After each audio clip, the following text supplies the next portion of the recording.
ભરૂચ જિલ્લાના અંકલેશ્વર વિધાનસભા વિસ્તારમાં ચાલી રહેલ મતદાર યાદી સુધારણા પ્રક્રિયા એસઆઈઆર દરમિયાન ગંભીર અનિયમિતતાઓ થવાની ફરિયાદ સામે કોંગ્રેસ દ્વારા પ્રાંત અધિકારીને આવેદનપત્ર પાઠવવામાં આવ્યું છે।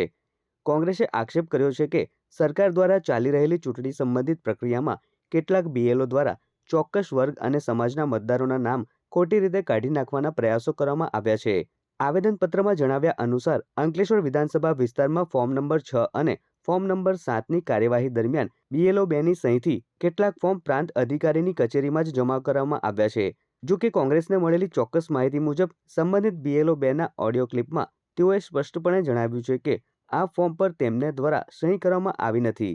કોંગ્રેસે આ બાબતને અત્યંત સંવેદનશીલ ગણાવી તાત્કાલિક તપાસ કરી જવાબદાર સામે કાયદેસરની કાર્યવાહી તથા પોલીસ ફરિયાદ દાખલ કરવાની માંગ કરી છે। આ સાથે જ જમા કરાયેલ તમામ ફોર્મની યાદી તાત્કાલિક આપવા માંગ કરવામાં આવી છે। જો માંગ નહીં સંતોષાય તો પ્રદેશ કોંગ્રેસ કાર્યાલય દ્વારા કોર્ટ કાર્યવાહી કરવામાં આવશે તેવી ચીમકી ઉચ્ચારવામાં આવી છે। ભારતીય જનતા પાર્ટી દ્વારા 154 વિધાનસભા વિસ્તારના 6 નંબર અને 7 નંબરના જે ફોર્મ ભર્યા એમાં 7 નંબરના ફોર્મમાં જે વોટર કાયદેસરના છે તેને કમી કરવા માટેનો વાંધા અરજી આપવામાં આવી છે। એની સામે અમે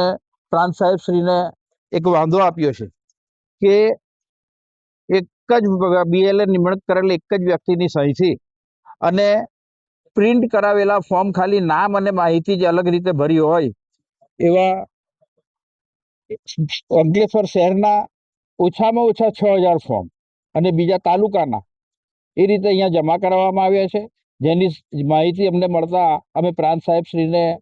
એ તમામ માહિતીઓ માંગી છે કે 154 વિધાનસભા વિસ્તારમાં 6 નંબર અને 7 નંબરના ફોર્મની બૂથવાર માહિતી અમને આપવી તેમજ પ્રાંત સાહેબ શ્રીને અમે એક ઓડિયો ટેપ પણ આપી છે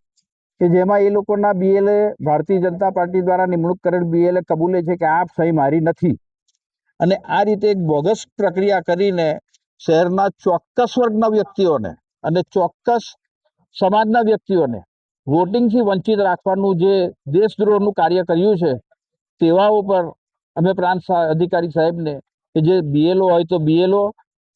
કોઈક પાર્ટી કાર્ય કરતા હોય તો પાર્ટી કાર્ય કરતા એની પર દેશદ્રોહનો કેસ કરી અને સત્વરે આ તમામ માહિતી અમારા પક્ષને પૂરી પાડે એવી અમે એક ભલામણ કરી છે અને એમને એક અરજ કરી છે। કેમ કે આ લોકોનું કૃત્ય ઇલેક્શન કોઈ પણ સંજોગે જીતવા માટે વોટ ચોરી કરવાની જે પ્રક્રિયા છે તે 154ના વિસ્તારમાં લગભગ 10,000 થી 11,000 વોટ આવી રીતે એ લોકોએ વાંધા આપેલ છે જે સદંતર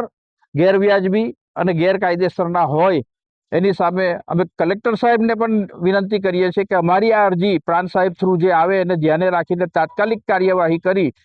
અમારા વોટરો વોટ આપવાથી વંચિત ન રહે અને તમામનો વોટનો અધિકાર જળવાઈ રહે એ રીતની પ્રક્રિયા કરી ને તાત્કાલિક નિરાકરણ લાવવા અમારી અરજ છે।